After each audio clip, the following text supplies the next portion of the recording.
ونستغفره ونؤمن به ونتوكل عليه ونعوذ بالله من شرور أنفسنا ومن سيئات أعمالنا من يهدي الله فلا مضل له ومن يضلله فلا هادي له ونشهد أن لا إله إلا الله وحده لا شريك له ونشهد أن سيدنا وحبيبنا ومولانا محمدا عبده ورسوله الذي أرسله بالحق بشيرا ونذيرا وداعيا إلى الله بإذنه وسراجا منيرا فقد قال الله تعالى في كلامه المجيد والفرقانه الحميد জবান খুলে সকলে আমার সঙ্গে পড়ুন আউযু বিল্লাহি মিনাশ শাইতানির রাজিম বিসমিল্লাহির রহমানির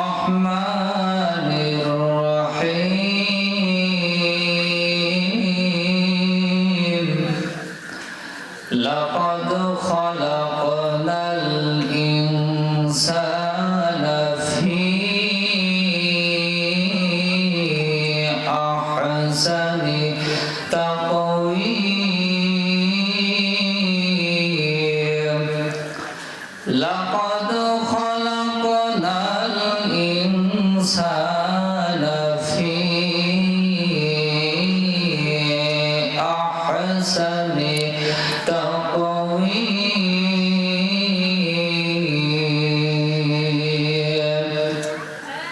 الله أكبر بسم الله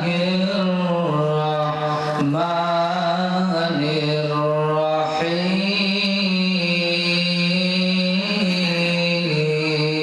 الرحيم كيف تكفرون بالله وكنتم أمواتا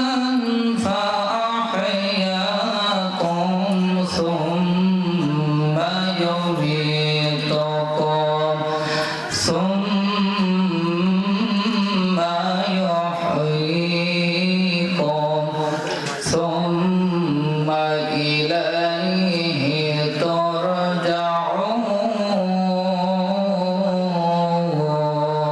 ترجعون একটু আওয়াজ দিয়ে সবাই বলুন আল্লাহু আকবার আরো জোরে চিল্লায় সকলে বলেন আল্লাহু আকবার আন আনাস রাদিয়াল্লাহু তাআলা আনহু قال قال النبي صلى الله عليه وسلم لا يؤمن أحدكم حتى أكون أحب إليه من والده وولده والناس أجمعين رواه البخاري إن الله وملائكته يصلون على النبي يا أيها الذين آمنوا صلوا عليه وسلموا تسليما اللهم صل على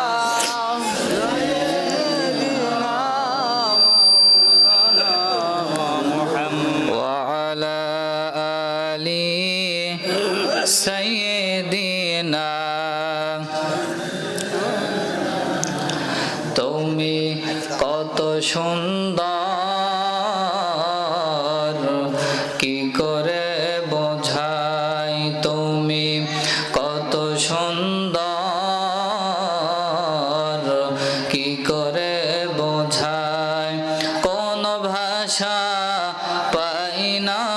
খোঁজে তোমার তুলনা তুমি নিজে তুমি কত সুন্দর কি করে বোঝাই তুমি কত সুন্দর কি করে বোঝাই কোন ভাষা পাই না খোঁজে তোমার তুলনা তুমি নিজে বেকারার প্রজাপতি গোলাপের মুখে কি করে দোলাই পাখা বুক ভরা সুখে বেকারার প্রজাপতি পাহাড়ের বুকে কি করে দোলাই পাখা বুক ভরা সুখে কোন সুখে এত সুখে বোঝে আসে না যে তোমার তুলনা তুমি নিজে আল্লাহুম্মা সাল্লি আলা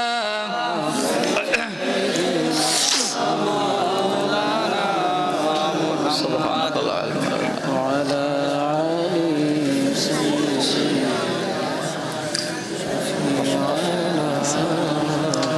গভীর রজনী ভরা আকাশের তারায় কার প্রেমে জেগে জেগে হয় দিশেহারা গভীর রজনী ভরা আকাশের তারায় কার প্রেমে জেগে জেগে হয় দিশেহারা তোমার প্রেমের ভার আর সহে না যে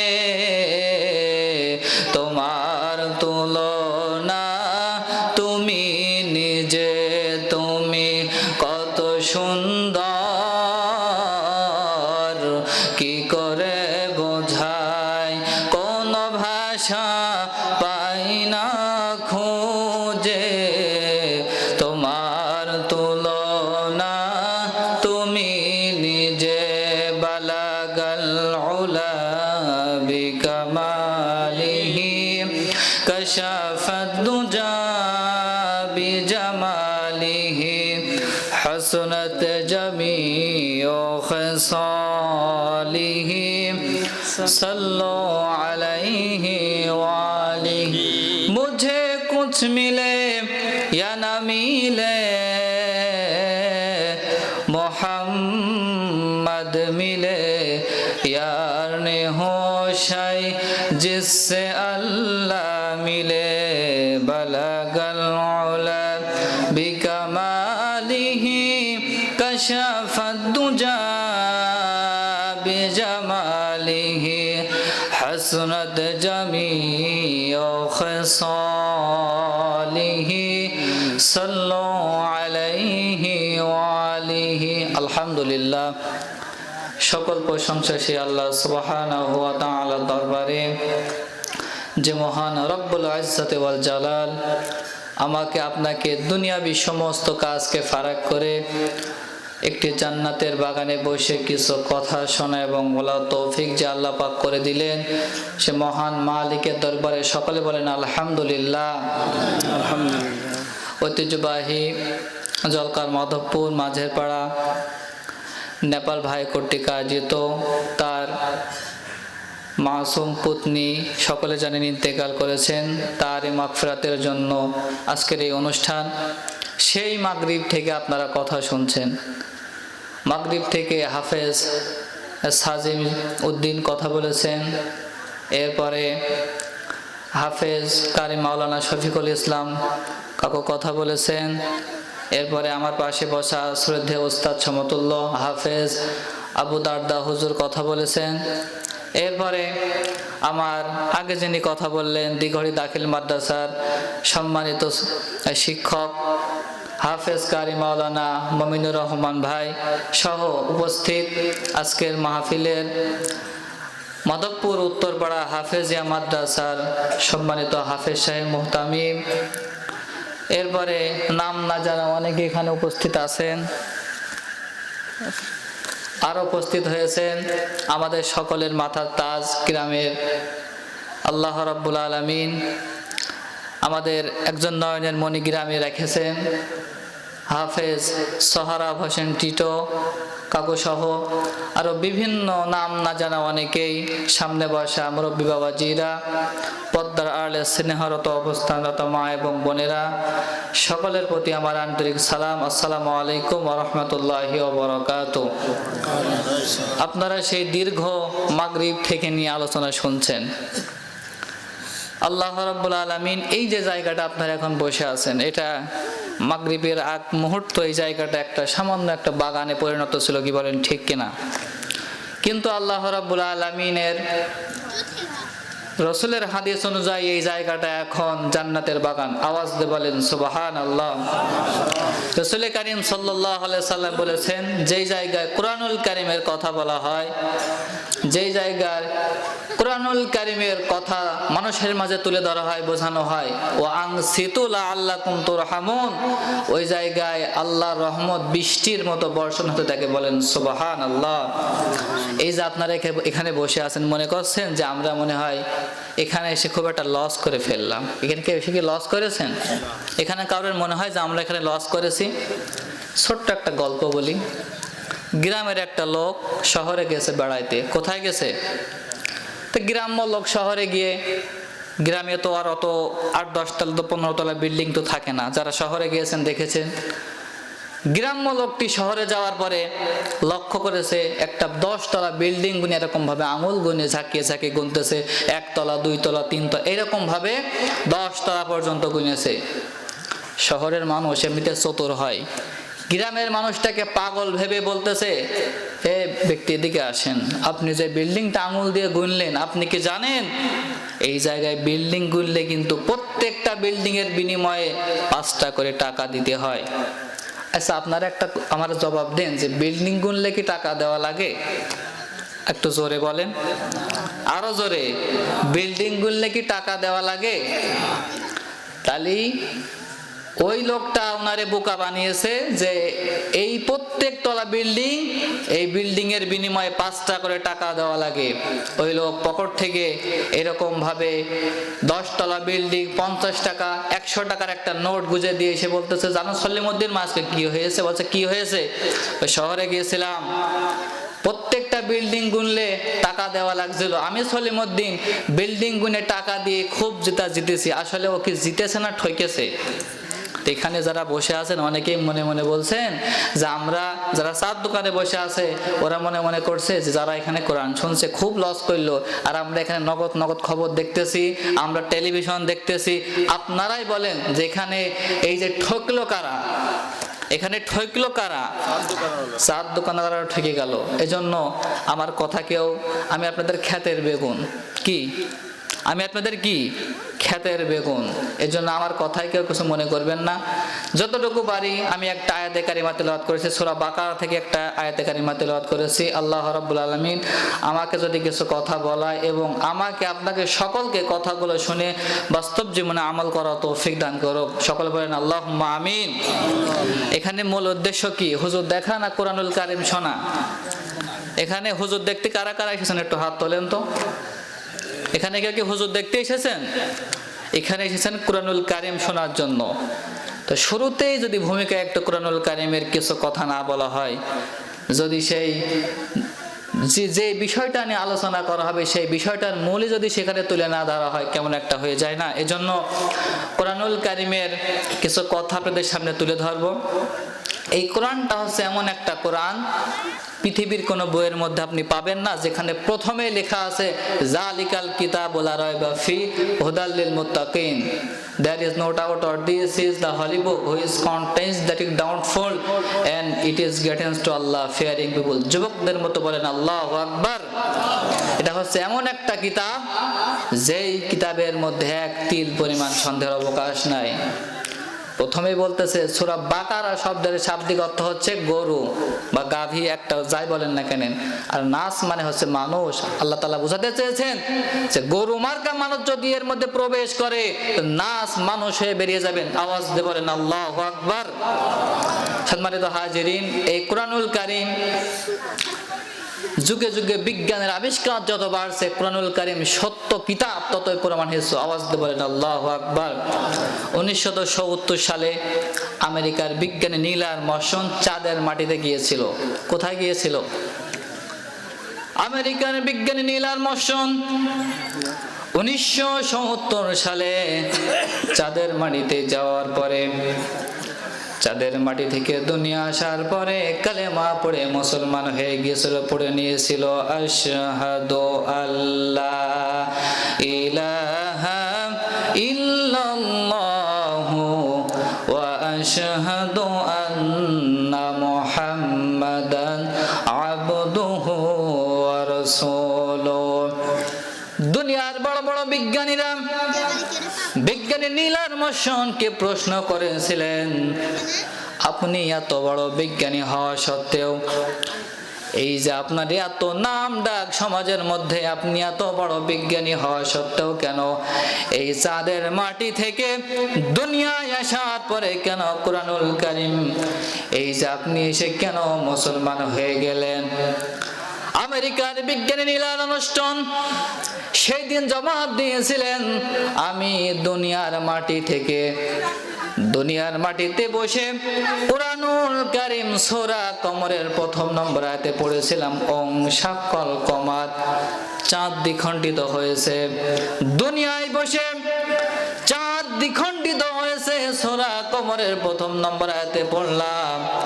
কোরআন পড়ে আমি চাঁদের মাটিতে গিয়ে দেখি এখনো পর্যন্ত চাঁদ দুটো ভাগ হয়ে আছে। বলেন আল্লাহু আকবার।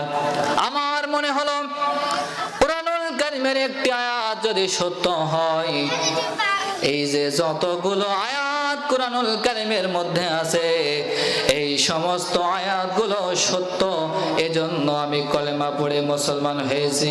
আওয়াজ দিয়ে চিৎকার দিয়ে সকলে বলেন আল্লাহু আকবার।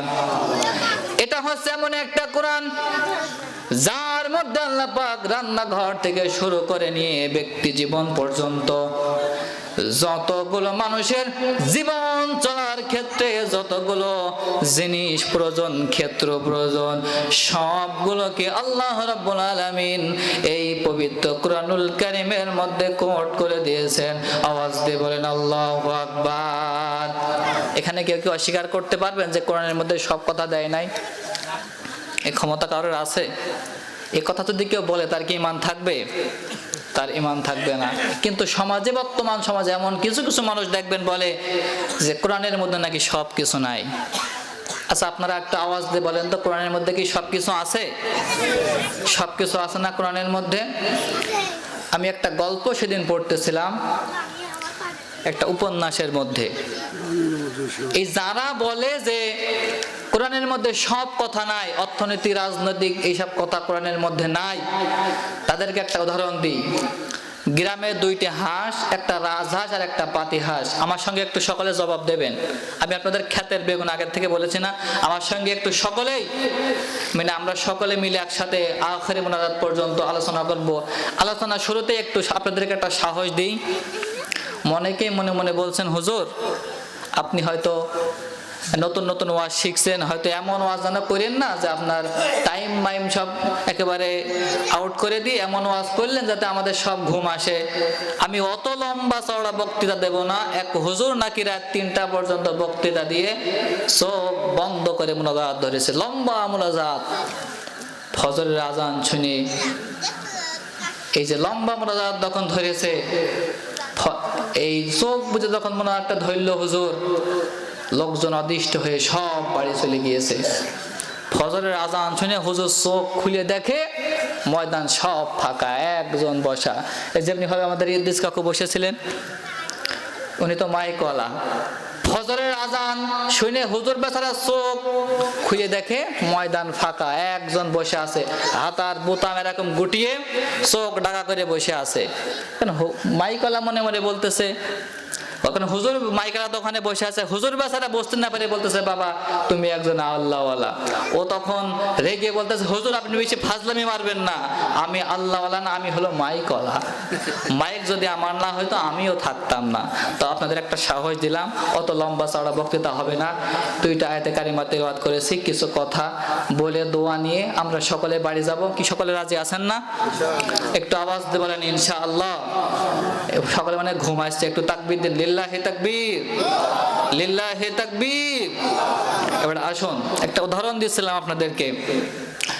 গ্রামে 2টি হাঁস, একটি রাজহাঁস আর একটি পাতি হাঁস যুক্তি করলো যে গ্রামের পুকুরে বিলে বাওড়ে আমাদের যে কুগলিগুলো আছে, এই কুগলি খেয়ে আমাদের আর পেট ভরছে না, চলো আমরা আটলান্টিক মহাসাগরের শামুক খোঁজার জন্য যাই।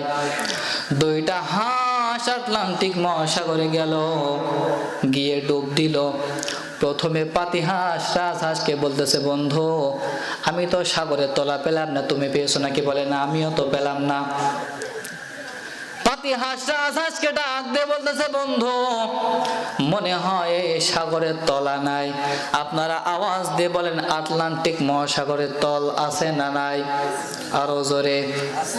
আটলান্টিক মহাসাগর 34,000 ফিট গভীর।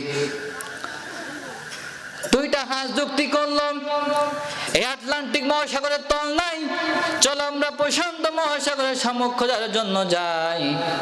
2টা হাঁস প্রশান্ত মহাসাগরে গেল। প্রথমে পাতি হাঁস রাজহাঁস পাতি হাঁসকে বলতেছে বন্ধু ডুব দাও। দুজনে ডুব দিল। রাজহাঁস পাতি হাঁসকে ডাক দিয়ে বলতেছে বন্ধু আমি তো সাগরের তলা পেলাম না, তুমি পেয়েছো নাকি? বলে না আমিও তো পেলাম না। 2টা হাঁস বলল এই 2টা সাগরের একটারও তলা নাই।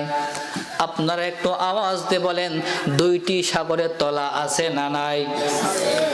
আটলান্টিক মহাসাগর, প্রশান্ত মহাসাগর, 2টি সাগরের অবশ্যই আছে তলা।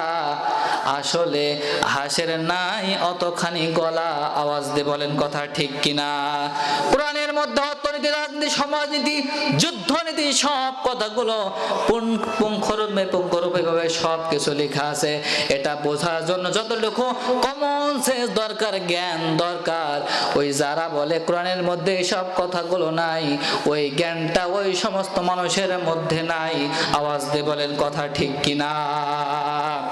এবার আসুন ভূমিকা লম্বা না করে আমি সূরা 3 থেকে একটা আয়াতে কারিমা তেলাওয়াত করেছি, আর সূরা বাকারার 28 নম্বর আয়াতে কারিমা তেলাওয়াত করেছি।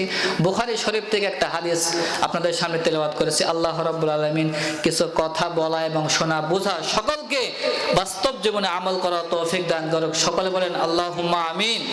আমার সঙ্গে পড়ুন আউযু বিল্লাহি মিনাশ শাইতানির রাজিম। বিসমিল্লাহির রহমানির রহিম। লাকাদ খালাকনাল ইনসানা ফি আহসানি তাকওয়িম। সূরার নাম সূরা আত-তিন, আয়াত আছে 8টি, রুকু আছে। এই যে সূরা 3-এর 4 নম্বর আয়াতে কারিমা আপনাদের সামনে তেলাওয়াত করেছি। এই যে আয়াতের হকটা একটু আদায় করে আমরা সকলে দোয়া নিয়ে আমরা সকলে বাড়ি যাব। এই সূরা 3-এর 4 নম্বর আয়াতে আল্লাহ রাব্বুল আলামিন বলছেন লাকাদ খালাকনাল ইনসান, নিশ্চয় আমি মানুষকে সৃষ্টি করেছি। আচ্ছা আপনারা আওয়াজ দিয়ে বলেন আমাদের সৃষ্টি করেছেন কে? আরো জোরে, আমাদের সৃষ্টি করেছেন কে? আল্লাহ যে আমাদের সৃষ্টি করেছে এখানে কারো সন্দেহ আছে? আল্লাহ রাব্বুল আলামিন ডাক দিয়ে বলেন হাল আতা আলাল ইনসানি হিনুম মিনাদ দাহরি লাম ইয়াকুন শাইআম মাযকুরা। একটু আওয়াজ দিয়ে বলেন আল্লাহু আকবার। তোমাদের তো এমন একটা সময় ছিল তোমরা তোমরা উল্লেখযোগ্য কোনো বিষয়বস্তু হিসেবে পরিগণিত ছিলে না। আমি আল্লাহ রাব্বুল আলামিন তোমাদেরকে কিভাবে তৈরি করলাম শোনো। এক ফোঁটা নাপাক পানি দিয়া তোমার মায়ের পেটের ভিতরে জমাট রক্ত করলাম, রত্নকে কোষ্ঠপিণ্ড করলাম, এরপরে হাড় দিলাম, এরপরে চামড়া দিয়া একটা বাচ্চার আকারে আমি আল্লাহ তোমার দুনিয়ায় আনলাম। বলেন সুবহানাল্লাহ। আর রহমানু আল্লামাল কুরআন খলাকাল ইনসানা আল্লামাহুল বায়ান। আমি রহমান শিখিয়েছি কোরআন, সৃষ্টি করেছে ইনসান। আল্লাহ পাক এখানে শেষ করে নাই। আল্লাহ পাক বলেন বান্দা কোরআনের দলিল নাও, আমি যে তোমাদেরকে সৃষ্টি করেছি দলিল নাও। ইকরা বিসমি রাব্বিকাল্লাযী খলাক খলাকাল ইনসানা মিন আলাক। পড়ো তোমার প্রভুর নামে যিনি তোমাকে সৃষ্টি করেছেন। তাহলে আমাদের সৃষ্টি করেছেন কে? তাহলে এখানে আল্লাহ পাক বলছেন লাকাদ খলাকনাল ইনসানা ফি আহসানি তাকওয়িম। লাকাদ খলাকনাল ইনসান, আমি মানুষকে সৃষ্টি করেছি ফি আহসানি তাকওয়িম, এবং আমি মানুষকে সুন্দর বানিয়েছি। আল্লাহ আমাদের সুন্দর বানিয়েছে না? আল্লাহ কি আমাদের সুন্দর বানিয়েছে? আল্লাহ আমাদের যে সুন্দর বানিয়েছেন এটা বোঝার জন্য বড় বক্তা হওয়ার কোনো দরকার নাই, বড় আলেম হওয়ার কোনো দরকার নাই। আল্লাহ পাক যে আমাদেরকে সুন্দর বানিয়েছেন এটা বোঝার জন্য আপনি এখন এই অনুষ্ঠান শেষ করে বাড়ির দিকে রওনা দেবেন। বাড়িতে যাওয়ার পরে আপনার বাড়িতে যে ড্রেসিং টেবিল আছে, আয়না আছে, আপনার বাড়ির ড্রেসিং টেবিলের সামনে দাঁড়িয়ে মাথা থেকে শুরু করে নিয়ে পা পর্যন্ত সবগুলো দেখবেন। মাথা থেকে শুরু করে নিয়ে পা পর্যন্ত দেখার পরে আপনার বাড়ি যে গরু আছে, ভেড়া আছে, ছাগল আছে, মুরগি আছে, এই সমস্ত প্রাণীগুলোর দিকে একটু তাকাবেন। আল্লাহর কসম করে বললে ভুল হবে না, ওই বাড়ি যে প্রাণীগুলো আছে আপনি কালো মানুষ হলেও লাখো কোটি গুণ সুন্দর। আওয়াজ দিয়ে বলেন কথা ঠিক কিনা? আল্লাহ পাক বলছেন আমি মানুষকে সৃষ্টি করেছি ফি আহসানি তাকওয়িম, সুন্দর বানিয়েছি। মানুষের মানুষের চেহারা আল্লাহ রাব্বুল আলামিন সমস্ত মাখলুকাতের চাইতে সুন্দর বানিয়েছেন। আওয়াজ দিয়ে বলেন সুবহানাল্লাহ। আল্লাহ রাব্বুল আলামিন বলেন ওয়ালাকাদ কাররামনা বানি আদম, আমি বনি আদম মানুষকে সব চাইতে সম্মানিত বানিয়েছি। এখন একটা প্রশ্ন জাগবে, হুজুর আল্লাহ মানুষের সম্মান সব চাইতে বেশি দিয়েছেন, মানুষের সম্মান সব চাইতে বেশি। হাদিসের মধ্যে পড়লাম আল্লাহ পাক যখন এই পৃথিবী তৈরি করলেন, এই পৃথিবী থরথর করে কাঁপতেছিল। এই পৃথিবীকে স্থির করার জন্য আল্লাহ রাব্বুল আলামিন এখানে সেখানে পেরেক মারলেন। কি মারলেন? আল্লাহ পাক কি মারলেন? আল্লাহ পাক পেরেক মারলেন। আল্লাহ রাব্বুল আলামিনের পেরেকের নাম আপনারা একটু আওয়াজ দিয়ে বলেন, আল্লাহর পেরেকের নাম কি? আল্লাহর পেরেকের নাম হলো পাহাড়। এই পাহাড়গুলো আল্লাহ পাক সৃষ্টি করেছেন। আল্লাহ রাব্বুল আলামিন বলেন আলাম নাজআলিল আরদা মিহাদা ওয়াল জিবালা আওতাদা, জমিনকে তোমাদের জন্য বিছানা বানিয়ে দিয়েছি আর পাহাড়কে পেরেক স্বরূপ বানিয়ে দিয়েছি। আল্লাহ পাক যখন পাহাড় পৃথিবীর আনাচে কানাচে তৈরি করলেন, এই পৃথিবী থেমে গেল। আল্লাহর ফেরেশতারা ডাক দিয়ে বলে রব্বুল আলামিন পাহাড়কে আপনি এত শক্তি দান করেছেন, পাহাড় সেট করার সঙ্গে সঙ্গে পৃথিবী থেমে গেল গো আল্লাহ। এই পাহাড়ের চাইতে শক্তিশালী সম্মানিত মাখলুকাতকে তুমি বানিয়েছো। আল্লাহ পাক ডাক দিয়ে বলে আমার ফেরেশতারা এই পাহাড়ের চাইতে শক্তিশালী সম্মানিত মাখলুকাত হলো লোহা। তারপরে জিজ্ঞেস করে রব্বুল আলামিন এই লোহার চাইতে শক্তিশালী সম্মানিত মাখলুকাতকে তুমি বানিয়েছো। আল্লাহ পাক ডাক দিয়ে বলে আমার ফেরেশতারা এই লোহার চাইতে শক্তিশালী সম্মানিত মাখলুকাত হলো আগুন। তার কারণ হলো আপনারাই দেখতে পান যতই টেম্পারওয়ালা লোহা হোক না কেন, ফেরেশতারা ডাক দিয়ে বলে রব্বুল আলামিন এই আগুনের চাইতে শক্তিশালী সম্মানিত মাখলুকাত কি তুমি বানিয়েছো।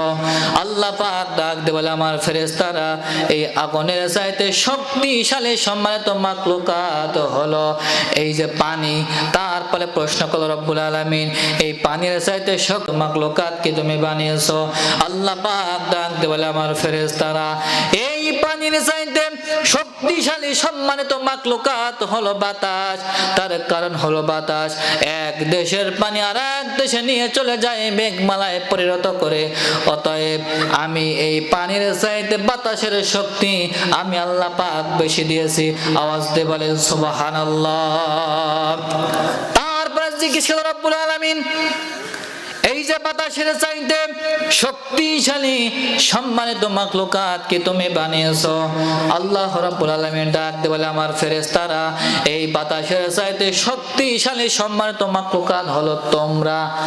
তার কারণ হলো তোমাদের মধ্য থেকে আমি আল্লাহ পাক এমন একজন ফেরেশতাকে তৈরি করেছি যার নাম ইসরাফিল। ইসরাফিল প্রথম ফু দেওয়ার সঙ্গে সঙ্গে সমস্ত প্রাণী জগৎগুলো মারা যাবে। দ্বিতীয় ফু দেওয়ার সঙ্গে সঙ্গে আবার সমস্ত প্রাণী জগৎগুলো জিন্দা হয়ে যাবে। অতএব আমি আল্লাহ রাব্বুল আলামিন ওই বাতাসের চাইতে তোমাদের শক্তি তোমাদের সম্মান আমি আল্লাহ পাক বেশি দিয়েছি। ফেরেশতারা নিজেদেরকে খুব অহংকারী মনে করতে লাগলো, আমরাই দামি, আমরাই সব। আল্লাহ পাক ডাক দিয়ে বলে আমার ফেরেশতারা এত আনন্দ পাওয়ার কিছুই নাই, কিছুই নাই। শুনে রেখে দাও, শুনে রেখে দাও। মাটির চাইতে, লোহার চাইতে, আগুনের চাইতে, পানির চাইতে, বাতাসের চাইতে, এমন কি তোমরা নূরে তৈরি ফেরেশতার চাইতেও আমার মাটির তৈরি করা মানুষের সম্মান অনেক বেশি। একটু চিৎকার দিয়ে বলেন আল্লাহু আকবার। তাহলে আমাদের সম্মান কম না বেশি? আমাদের সম্মান আল্লাহর কাছে সব চাইতে বেশি। সম্মানিত হাজিরিন, মানুষের সম্মান সব চাইতে বেশি। মানুষ এখন দুই ভাগে বিভক্ত। কয় ভাগে? এই মানুষের মধ্যে এমন এক শ্রেণীর মানুষ আছে আল্লাহ রাব্বুল আলামিন এই মানুষের মধ্যে এমন এক শ্রেণীর মানুষ আছে যারা মানুষ ভালো পক্ষেও কাজ করে, খারাপ পক্ষেও কাজ করে। মানুষ কয় ভাগে বিভক্ত? দুই ভাগে। মানুষের মধ্যে দুই ভাগে বিভক্ত মানুষ। সম্মানিত হাজিরিন, এই যে মানুষের মধ্যে এমন কিছু মানুষ আছে লাহুম কুলুবুন লা ইয়াফকাহুনা বিহা ওয়া লাহুম আ'য়ুনুন লা ইউবসিরুনা বিহা উলাইকা কাল আনআমি বাল হুম আযাল। মানুষের ভিতরে এমন কিছু মানুষ আছে যারা চোখ থাকতে আল্লাহর কোরআন দেখে, কোরআন অনুযায়ী আমল করে না। কান থাকতে আল্লাহর কোরআন শুনে, কোরআন অনুযায়ী আমল করে না। আল্লাহ রাব্বুল আলামিন বলছেন ওরা দেখতে যতই মানুষ মনে হোক ওরা মানুষ না, মানুষ না, পশু, বরং পশুর চাইতেও নিকৃষ্ট। আওয়াজ দিয়ে বলেন ঠিক কিনা? সম্মানিত হাজিরিন, এই বিশ্বের বুকে আজকে মানুষ কোরআনকে নিয়ে ব্যঙ্গ করছে, ইসলামের বিরুদ্ধে কথা বলছে। মানুষের এমন নিকৃষ্ট পর্যায়ে মানুষ আজকে পৌঁছে গেছে। মানুষ আজকে আল্লাহকে নিয়ে আউল বাউল, আল্লাহকে নিয়ে ফাউল মার্কা কথা বলতে কিন্তু দ্বিধাবোধ করছে না। আওয়াজ দিয়ে বলেন ঠিক কিনা? কিয়ামত জামানায় চলে আসলাম। আল্লাহ রাব্বুল আলামিনকে নিয়ে কটূক্তি পর্যন্ত এই সমাজে করা হচ্ছে, কোরআনকে নিয়ে ব্যঙ্গ করা হচ্ছে। নর্থ সাউথ ইউনিভার্সিটি দিনে কোরআনকে নিয়ে কিভাবে দেখবেন ব্যঙ্গ করেছে। আমি মনে করি ওরা সব হলো তুল্লিম বাদা যালিকা জানিব। একটু আওয়াজ দিয়ে বলেন কথা ঠিক কিনা? সম্মানিত হাজিরিন, এমন একটা সময় আসবে ইসলামী আইন যদি চালু হয়ে যায়, এই সমস্ত বাউল এবং ফাউলদেরকে ইসলামী শরীয়ত আইন অনুযায়ী এদেরকে ফাঁসি দিয়ে দুনিয়া থেকে বিদায় করে দেওয়া লাগবে। আওয়াজ দিয়ে বলেন কথা ঠিক কিনা? ইসলামী আইন যদি চালু হয়ে যায়, সমাজের মধ্যে কোনো বাধা থাকবে না, চাঁদাবাজি থাকবে না, লুণ্ঠন থাকবে না। একটা মহিলা রাস্তা দিয়ে হেঁটে যাবে, কোনো দস্যু যুবক তাকানোর সাহস পাবে না। সেই দিন আসতেছে। এজন্য আমাদের ছোট্ট ছোট্ট সোনামণিরা কি সুন্দর ভাবে বলে, কোন একদিন এদেশের আকাশে কালেমার পতাকা দুলবে। আমার সাথে সবাই একটু পড়ে, সেদিন সবাই খোদারি বিধান পেয়ে দুঃখ বেদনা ভুলবে। কোন একদিন এদেশের আকাশে কালেমার পতাকা দুলবে। সেদিন সবাই খোদারি বিধান পেয়ে দুঃখ বেদনা ভুলবে। দুঃখ বেদনা ভুলবে। সেদিন আর রবে না হাহাকার, অন্যায় জুলুম অবিচার। সেদিন আর রবে না হাহাকার, অন্যায় জুলুম অবিচার। দুর্নীতি কদাচার, দুর্নীতি কদাচার, সকলে শান্তিতে থাকবে। সেদিন সবাই খোদারি বিধান পেয়ে দুঃখ বেদনা ভুলবে। আওয়াজ দিয়ে বলেন ঠিক কিনা? সম্মানিত হাজির, এবার আসুন। অনেকে মনে মনে বলবেন, হুজুর আপনি তো বললেন মানুষের সম্মান সমস্ত মাখলুকাতের চাইতে মানুষের সম্মান সব চাইতে বেশি। মানুষ হলেই কি সম্মানিত নাকি? আল্লাহ পাক বলে না না না। ও দুনিয়ার মানুষ, শুনে রেখে দাও, শুনে রেখে দাও, কান খাড়া করে শুনে রেখে দাও। মানুষের মধ্যে এমন কিছু মানুষ আছে, লাহুম কুলুবুল লা ইয়াফকাহুনা বিহা ওয়া লাহুম আ'য়ুনুল লা ইউবসিরুনা বিহা উলাইকা কাল আনআমি বাল হুম আযল। মানুষের ভিতরে এমন কিছু মানুষ আছে যারা চোখ থাকতে আল্লাহর কোরআন দেখে কোরআন অনুযায়ী আমল করে না, কান থাকতে আল্লাহর কোরআন শুনে কোরআন অনুযায়ী আমল করে না। আল্লাহ রাব্বুল আলামিন বলেন, ওরা দেখতে যতই মানুষ মনে হোক, ওরা মানুষ না, মানুষ না, ওরা পশু, বরং পশুর চাইতেও নিকৃষ্ট। আওয়াজ দিয়ে বলেন ঠিক কিনা?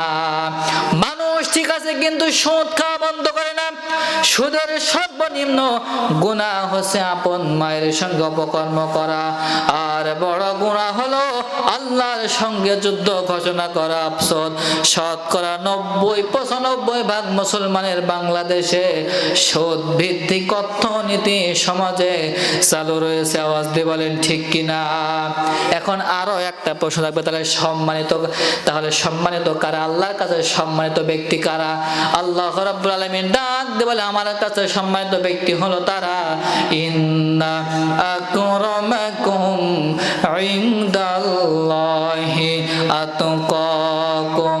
মানুষের ভিতরে সবচেয়ে সম্মানিত ব্যক্তি হলো তারা, আমি আল্লাহকে ভয় করে যারা। একটু আওয়াজ দিয়ে বলেন, আমাদের ভয় করার দরকার আছে না নাই? আল্লাহকে ভয় করার দরকার আছে না নাই? লিল্লাহি তাকবীর। সকালে মনে হয় ঘুম আসছে, ওই খেচড়িও ঠান্ডা হয়ে গেল। সকালে চিন্তা আছে, আল্লাহ কত রাত পর্যন্ত কাটাবেন তা আল্লাহ ভালো জানে। অল্প কিছুক্ষণ আমি আয়াতের হকটা তো আদায় করতে দেবেন। কি আয়াতের হক আদায় করা পর্যন্ত শুনবেন না? কারা কারা শুনবেন না একটু হাত তোলেন তো। কারা কারা শুনবেন না হাত তুলতে বলেছে, একজন হাত তুলেছে। তো যাই হোক, বুঝতে পারেন নাই, আমরা সকলে আখেরি মোনাজাত শেষ করে যাব। একটু সকলে তাকবীর দেন, লিল্লাহে তাকবীর। দেখি আপনাদের শ্রোতাদের আওয়াজ শুনে বক্তা বুঝবে যে আসলেই তারা কি ওয়াজ শুনতে চায় কি চায় না। স্বামী স্ত্রীর মধ্যে ঝগড়া লেগেছে, তো স্ত্রী প্রতিদিন স্বামীর কাছে মায়ের খায়, স্বামীও কায়দা রকম ভাবে ঝাড়ে। তা একদিন স্ত্রী উদ্যোগ করে বলছে, তুমি কি আসলে তুমি কি আমাকে রাখতে চাও না, নাকি আমার এই ঝড়ে মারা এইভাবে যে নির্যাতনটা করো? স্বামী বেচারা বলতেছে যে তোমারে রাখতে চাই কি রাখতে না, কিলির ওয়েট দেখে বোঝো না? তা আপনাদের অবস্থাও তাই, আপনারা ওয়াজ শুনছেন কি শুনছেন না, আমি আপনাদের মনোযোগ আকর্ষণ করতে পারছি। এজন্য বক্তার ওয়াজ করতে গেলে শ্রোতাদের সাউন্ড দরকার হয়, কি বলেন ঠিক কিনা?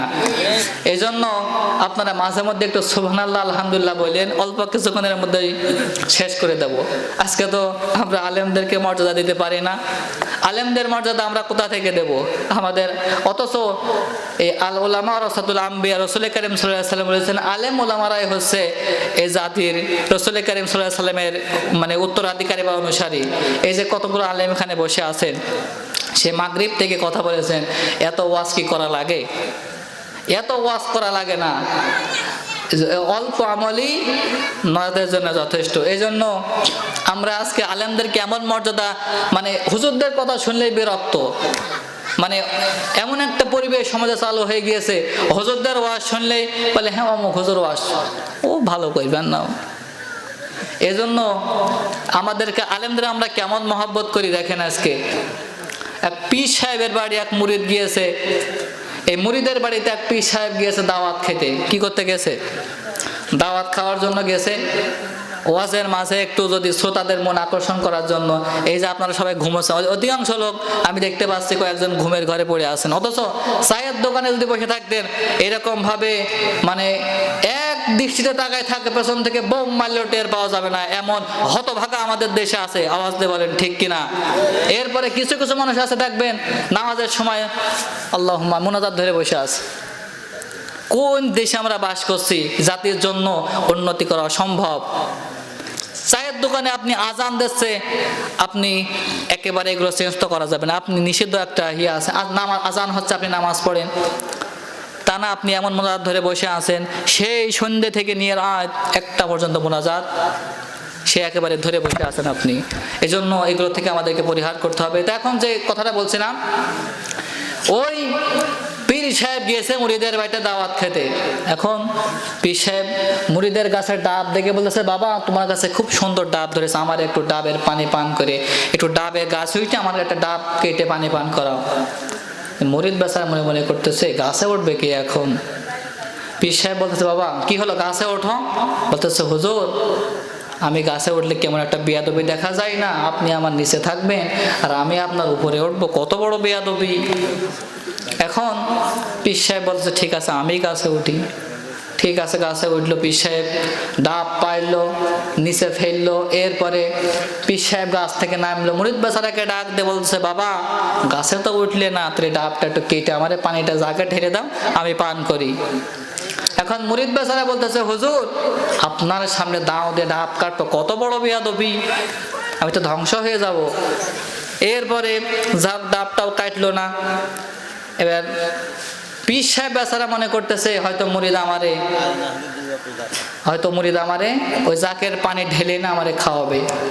এখন মুরিদ বেচারা পীর সাহেবকে ডাক দিয়ে বলতেছে, হুজুর তাহলে আপনি ডাবটা কেটে ফেলেন, আমি একটু ঘর থেকে আসতেছি। মুরিদ এবার ঘর থেকে বেরিয়ে এসে পীর সাহেবকে ডাক দিয়ে বলছে, আপনার ডাব কাটা কি কমপ্লিট? বলে হ্যাঁ আমার ডাব কাটা শেষ। বলতেছে ডাবকে যখন কেটেছেন, এবার তাহলে মুরিদকে ডাক দেবো। পীর সাহেব মুরিদকে ডাক দিয়ে বলতেছে, বাবা গাছে তো উঠলে না, ডাবটাও পারলে না, ডাবটা কাটলেও না, তাহলে জাকের পানি একটু পানি পান করো।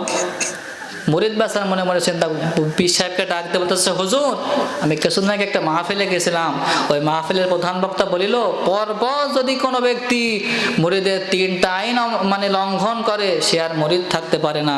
তা আমি আপনার গাছে উঠিনি, একটা বেয়াদবি করেছি, একটা কথা অমান্য করেছি, ডাব কাটিনি আর একটা কথা অমান্য করেছি। এখন যদি আমি জাকের পানি না খাই তাহলে তো চরম বেয়াদবি হয়ে যাবে, আমি তো মুরিদ থাকতে পারবো না। তা আমরা আজকে আলেমদেরকে ভালোবাসি ওই পীর ওই মুরিদের মতো। এজন্য আমাদেরকে আলেমদের সঙ্গে সর্বনিম্ন ভাষায় কথা বলতে, যত মানে আলেমদের সঙ্গে আপনি একটা আলেম দোকানে বসে আছে, আপনি তার সামনে বসে আছেন, টেনে যাচ্ছেন, একটা সম্মান তো আছে নাকি আলেমদের, এতটুকু সকলে খেয়াল রাখবেন। সম্মানিত হাজিরিন, এবার আসুন আল্লাহ রাব্বুল আলামিন যে কথা বলছিলাম, সম্মানিত ব্যক্তি হলো তারা, ইন্না আকরামাকুম ইনদাল্লাহি আতকাকুম, মানুষের ভিতরে সবচাইতে সম্মানিত ব্যক্তি হলো তারা আমি আল্লাহকে ভয় করে যারা। আওয়াজ দিয়ে বলেন ঠিক কিনা? আমাদের আল্লাহ ভয় করার দরকার আছে না নাই? সম্মানিত হাজিরিন, আল্লাহর ভয় আপনি কেন করবেন? এই যে এখান থেকে উঠে আপনি বাড়ি পর্যন্ত যেতে পারবেন তার কোনো গ্যারান্টি আছে? এখান থেকে উঠে বাড়ি পর্যন্ত যেতে পারবেন তার কোনো গ্যারান্টি নাই। এই জায়গা থেকে ওয়াজ শুনে আখিরি মোনাজাত করে আপনি বাড়ি পর্যন্ত পৌঁছাতে পারবেন তার কোনো গ্যারান্টি নাই। মানুষের মরণের কোনো গ্যারান্টি নাই।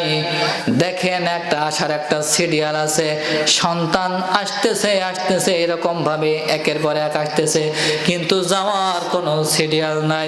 বাপের আগে সন্তান চলে যাচ্ছে, সন্তানের আগে বাপ চলে যাচ্ছে, এরকম ভাবে মরণের কোনো গ্যারান্টি নাই। সম্মানিত হাজিরিন, আল্লাহকে ভয় করে চলুন। আল্লাহ পাক আমাদেরকে মরতে মানা করেছেন এক জায়গায়, একটা কথা বলার আগে আল্লাহ পাক বলেছেন ইল্লা ওয়া আনতুম মুসলিমুন। আল্লাহ পাক বলেন ইয়া আইয়ুহাল্লাযীনা আমানুত্তাকুল্লাহ হাক্কা তুকাতিহি ওয়া লা তামুতুন্না ইল্লা ওয়া আনতুম মুসলিমুন। ইয়া আইয়ুহাল্লাযীনা আমানু, হে ঈমানদারগণ, আমানুত্তাকুল্লাহ, তোমরা আমি আল্লাহকে ভয় করো, ভয় করার মতো। আর ইল্লা ওয়া আনতুম মুসলিমুন, আল্লাহ পাক বলেছেন তোমরা মুসলমান না হয়ে কবরে এসো না। তার কারণ হলো কবর এমন একটা ভয়াবহ জায়গা, যেই জায়গায় নেতাগিরি কিন্তু সাজবে না। আপনার নেতাকে আপনাকে পার করে দেবে। কবরে কোনো হুজুর গুজুর এরপরে নেতা পীর সাহেব আপনাকে পার করে দেবে না।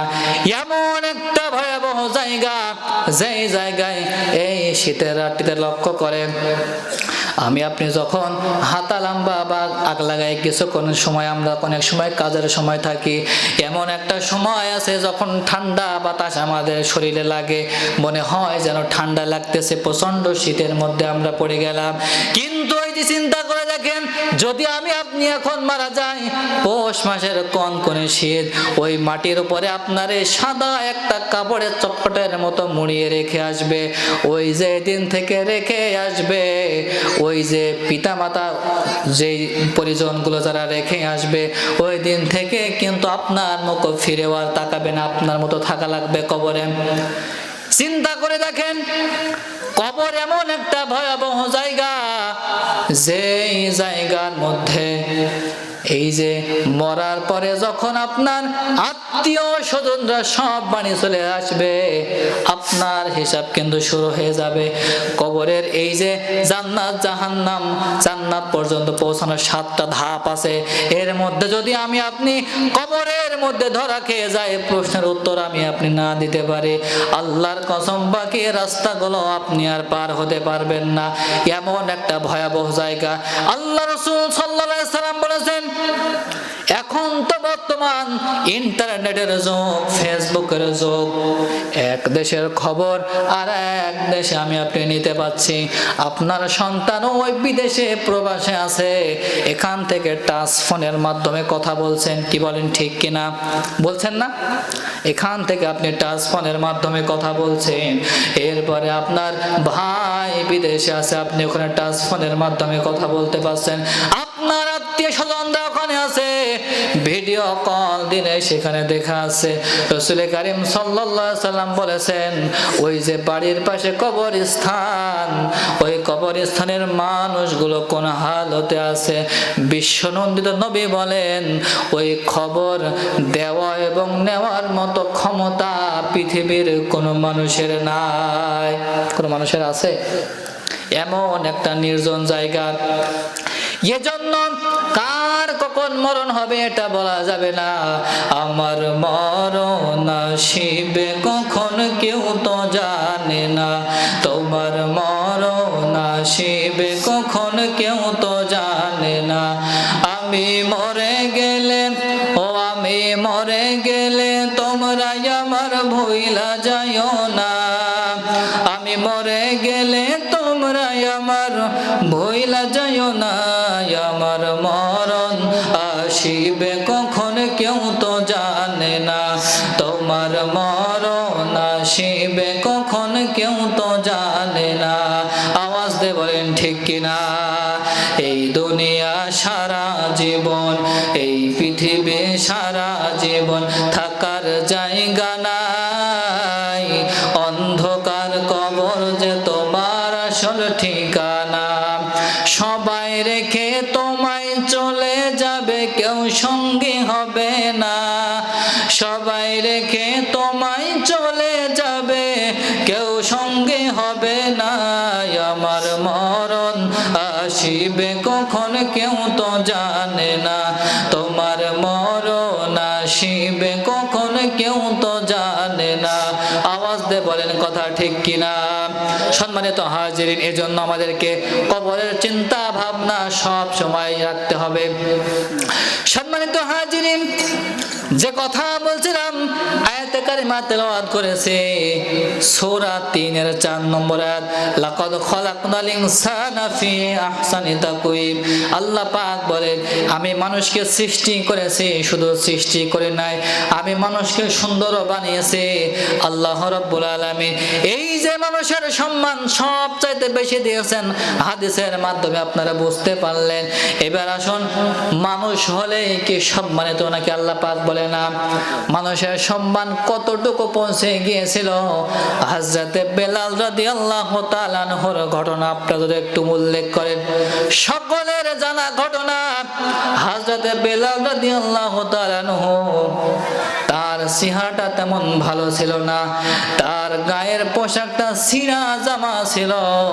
এই বেলাল রাদিয়াল্লাহু তাআলা আনহুর ছেঁড়া জামা নিয়ে বিশ্ব নবীজি যেই মসজিদের ইমাম, আর বেলাল হলেন সেই মসজিদের মুয়াজ্জিন। আওয়াজ দিয়ে বলেন সুবহানাল্লাহ। বেলাল রাদিয়াল্লাহু তাআলা আনহুর একটু দুই জায়গায় সমস্যা ছিল।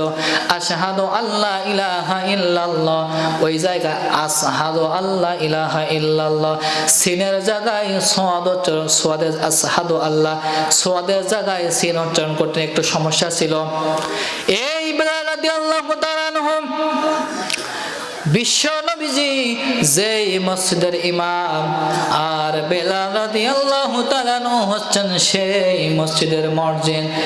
এই যে আজান দেয় হাইয়া আলাস সালাহ, হাইয়া আলাস সালাহ, এই বিষয়টা নিয়ে একটু বেলালের দুইটা জায়গায় সমস্যা ছিল। এই সমস্যাগুলো নিয়ে সাহাবায়ে কেরাম একটু সমালোচনা করতে লাগলেন। আল্লাহর নবীজি আমার কিছুটা আজ করতে পেরেছেন, বুঝতে পেরেছেন যে সাহাবায়ে কেরাম বেলালের এই আজানে তারা খুশি হচ্ছে না, আজ করতে পেরেছেন, বুঝতে পেরেছেন। আল্লাহ নবীজি আমার এশার নামাজের পর একদিন সাহাবাদেরকে ডাক দিয়ে বলে, আমার সাহাবীরা, তোমরা সকলে বসে যাবা, তোমাদের সঙ্গে আমার একটা পরামর্শ আছে। সেদিন আল্লাহ রাসূল সাল্লাল্লাহু আলাইহি সাল্লাম ঘোষণা দেওয়ার সঙ্গে সঙ্গে সমস্ত সাহাবীরা বসে গেলেন। আল্লাহ রাব্বুল নবীজি ঘোষণা দেওয়ার সঙ্গে সঙ্গে সমস্ত সাহাবীরা বসে গেলেন। বেলাল রাদিয়াল্লাহু তাআলাকে পাশে বসে বলতেছে, বেলাল, আগামীকাল থেকে তুমি আর আজান দেবে না, আগামীকাল থেকে আজান দেবে যার কণ্ঠ সবচাইতে বেশি ভালো, যার কণ্ঠ এই মদিনার সবচাইতে উচ্চ বংশের, যার কণ্ঠ সবচাইতে মধুস্বর কণ্ঠ, আগামীকাল থেকে সেই নতুন মুয়াজ্জিন এই মসজিদে আজান দেবে। বিশ্বনবীজির পাশে বসে বেলাল রাদিয়াল্লাহু তাআলা হাউমাউ করে কেঁদে ফেললেন। হুজুরকে ডাক দিয়ে বলতেছে, হুজুর, আমার কি বেয়াদবি হয়ে গেছে নাকি হুজুর? আমি মনে হয় জীবনে কোনোদিন আজান দিতে পারবো না। আল্লাহর নবীজি হাউমাউ করে কেঁদে ফেললেন। বেলালকে ডাক দিয়ে বলতেছেন, বেলাল আগামীকাল থেকে তুমি আর আজান দেবে না, আমি নতুন মসজিদ নিযুক্ত করে দিলাম। পরের দিন সকালবেলা নতুন মসজিদ, যার কণ্ঠ সব চাইতে ভালো, ওই নতুন মসজিদ ফজরের আজানটা দিলেন। ফজরের আজান দেওয়ার পরে অন্যদিন আজানের কিছুক্ষণ পরে নামাজের সময় হয়ে যায়, কিন্তু দীর্ঘ সময় সেদিন হয়ে যায় কিন্তু নামাজের সময় হয় না। এটাকে গজব মনে করতে লাগলো আল্লাহ রাসূল।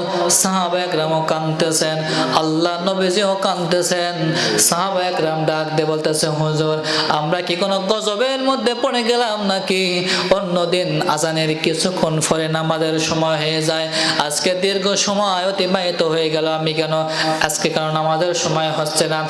এমন সময় জিবরাইল আমিন আল্লাহ রাসূল সাল্লাল্লাহু আলাইহি সাল্লামকে ডাক দিয়ে বলতেছে, ইয়া রাসূলুল্লাহ সাল্লাল্লাহু আলাইহি সাল্লাম,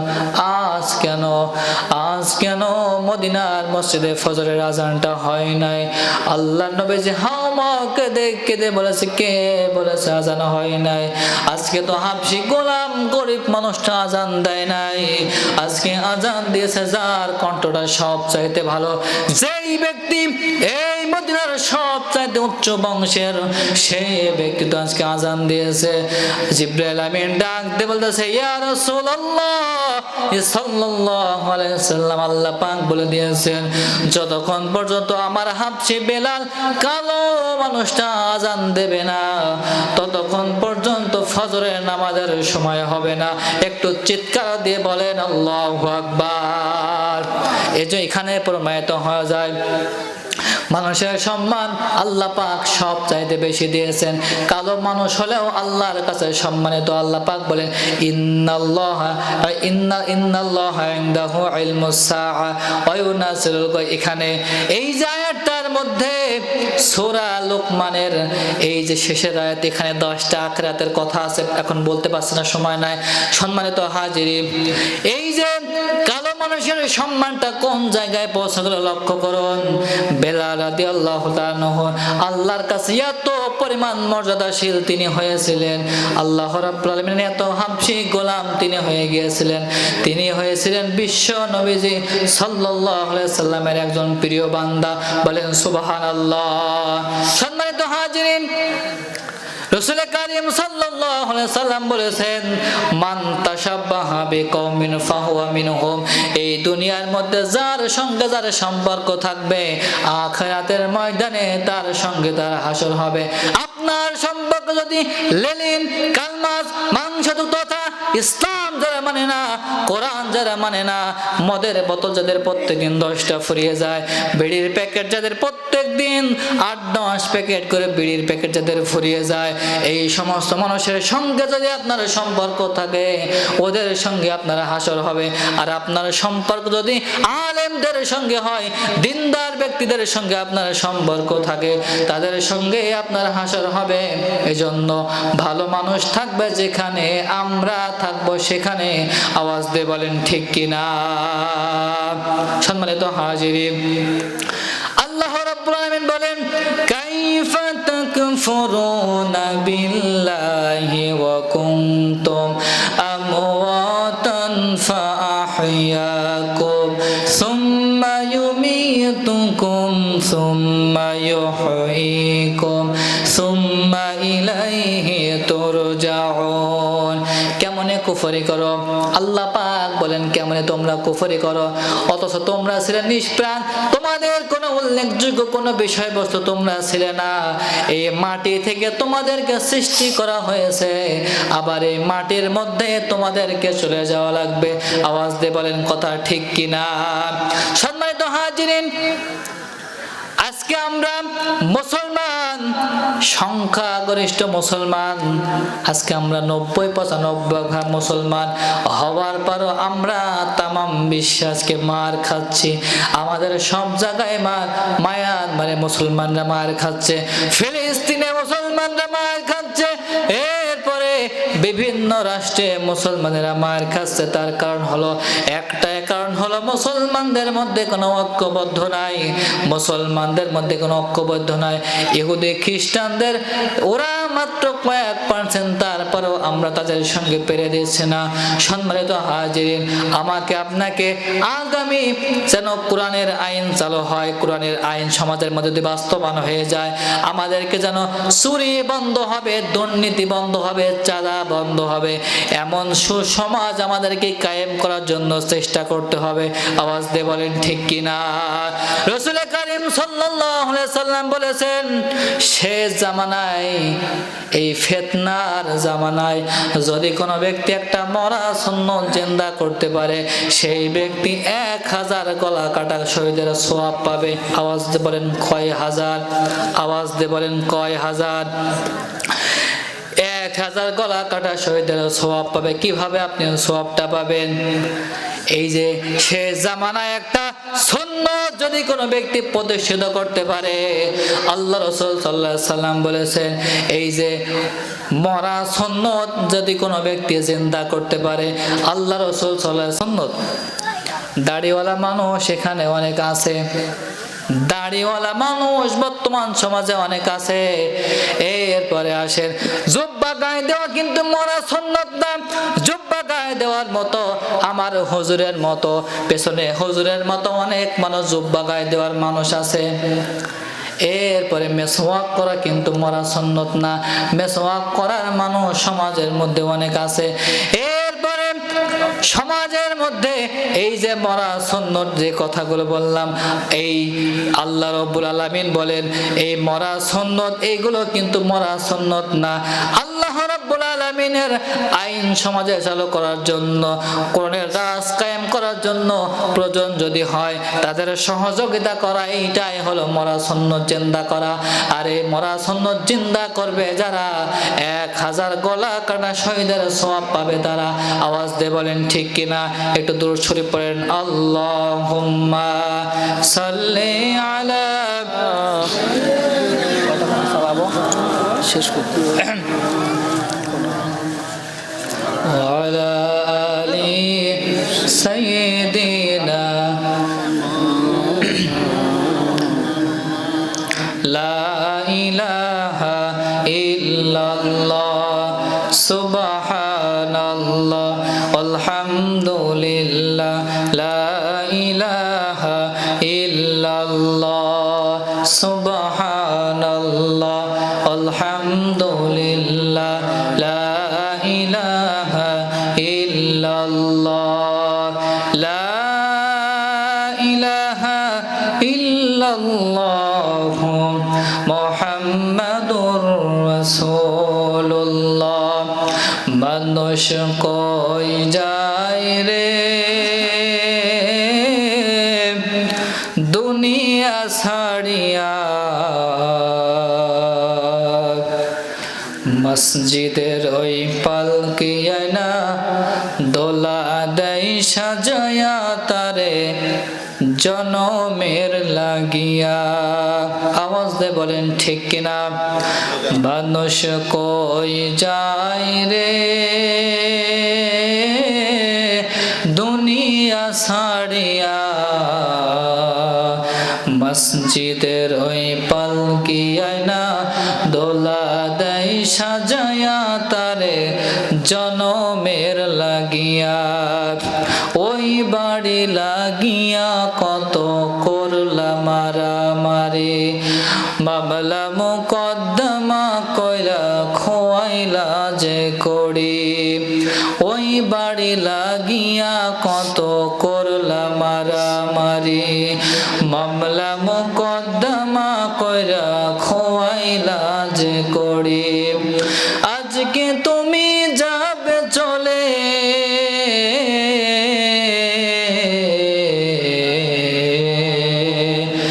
আজকে তুমি যাবে চলে সব কিছু ফেলিয়া, মসজিদের ওই পালকি আয়না দোলা দেয় সাজায়া তারে জনমের লাগিয়া। মানুষ কই যায় রে ছাড়িয়া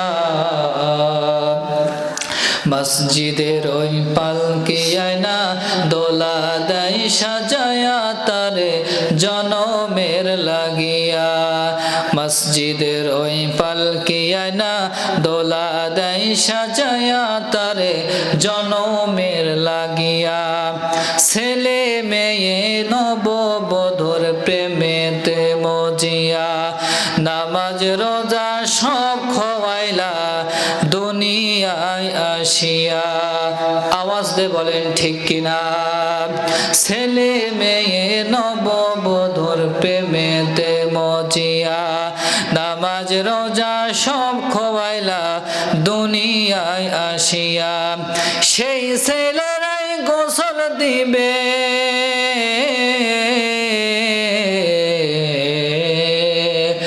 সেই ছেলেরাই গোসল দিবে মশারি টাঙায়া মসজিদের ওই পালকি আয়না দোলা দেয় সাজায়া তারে জনমের লাগিয়া মানুষ কই যায় রে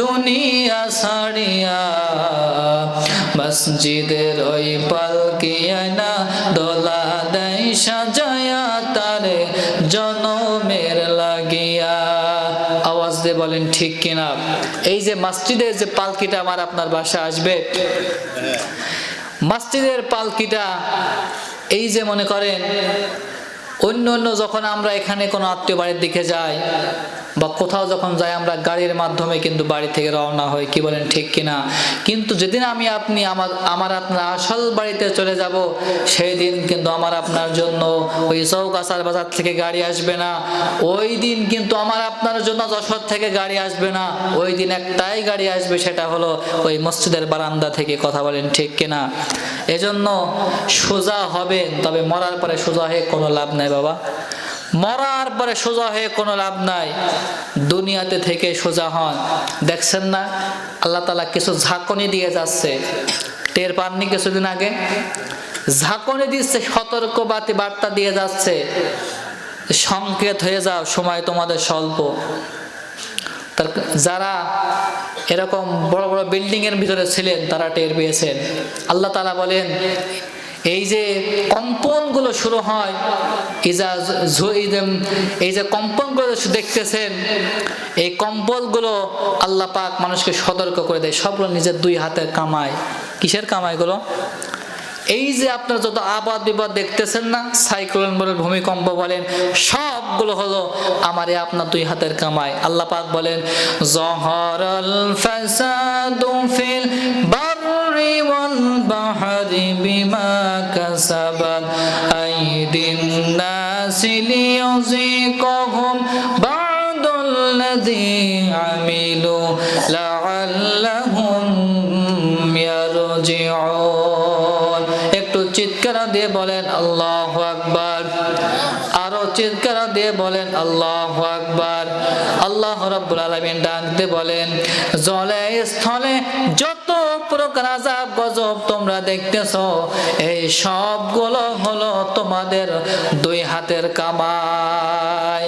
সম্মানিত হাজিরিন এই যে ভূমিকম্প কম্পন শুরু হয়ে যাবে হাদিসের মধ্যে বর্ণনা করা আছে কোন এক শুক্রবারের দিন এইরকম ভাবে কম্পন হতে থাকবে আসমান একটার পর একটা পড়বে এই বিশাল বিল্ডিং গুলো সব ভেঙে চুরে চুরমার হয়ে যাবে এরপরে আল্লাহ রাব্বুল আলামিনের ডাকে সাড়া দিয়ে সমস্ত মানুষগুলো এইরকম ভাবে কবর থেকে উঠতে থাকবে একটা হাহাকার সৃষ্টি হয়ে যাবে দুনিয়ার বুকে সামান্য একটা কম্পনে আমি শহরের উপর থেকে যখন এরকম ভাবে যখন একটা কম্পন শুরু হলো রুম থেকে বাইরে এসে দেখি মানুষেরা হাহাকার শুরু করে দিয়েছে ওই দিন একটা কথা চিন্তা করলাম আল্লাহ এই যে কম্পনটা দেখলাম যে কম্পনটা অনুভব আমরা করলাম এই যে মানুষগুলো হাহাকার শুরু করে দিল চারি করলে না জানি কিয়ামত শুরু হয়ে গেলে কেমন মানুষের পরিস্থিতি কেমন হয়ে যাবে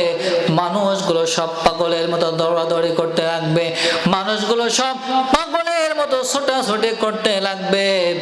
আল্লাহ রাব্বুল আলামিন এই যে কিয়ামত সংঘটিত হবে, কিয়ামত কখন হবে, এই কথাগুলো, এই সমস্ত সিক্রেট কথাগুলো আল্লাহ রাব্বুল আলামিন এই মানব জাতির মধ্যে এমনকি আমাদের নবীদের কাছেও কিন্তু প্রকাশ করে নাই। আল্লাহ পাক 5টা বিষয় নিজের কাছে গোপন রেখেছেন। 1 নম্বর, আল্লাহ পাক বলেন আমি কখন বৃষ্টি হবে এটা আমি আল্লাহ পাক ছাড়া কেউ আর জানে না, এটা আমি আমার নিজের কাছে রেখে দিয়েছি। মায়ের গর্ভে বাচ্চাটা মরা হবে নাকি হিজড়া হবে নাকি মেয়ে হবে কি ছেলে হবে, এটা আমি আল্লাহ পাক রেখে দিয়েছি। এরপরে আসেন কখন কোথায় আমি আপনি কি খাবো এটাও কিন্তু আমার আপনার আল্লাহ নির্ধারণ করে রেখেছেন। আওয়াজ দিয়ে বলেন ঠিক কিনা। এরকম ভাবে সূরা লোকমানের শেষের আয়াতে 5টা আল্লাহ অজানা কথা আছে। সম্মানিত হাজিরিন, কিয়ামত কখন হবে? হযরতে ইব্রাহিম আলাইহিস সালাতু ওয়াস সালামকে একদিন উবাই ইবনে খান কাফেরদের নেতা ইব্রাহিম আলাইহিস সালামকে ডাক দিয়ে বলেছে, ইব্রাহিম এই যে কোরআনের মধ্যে বর্ণনা করা আছে আল্লাহ পাক কিয়ামতের দিন এই যে মরা মানুষগুলোকে আবার আল্লাহ পাক জিন্দা করবেন, কিভাবে জিন্দা করবেন? ইব্রাহিম আলাইহিস সালাম ডাক দিয়ে বলেছিলেন যে আল্লাহ পাক অবশ্যই আমাদেরকে আবার জিন্দা করবেন। কাফেরদের নেতা উবাই ইবনে খান ডাক দিয়ে বলেছিলেন আমি প্র্যাকটিক্যাল এই বিষয়টা যাচাই করার চেষ্টা করব।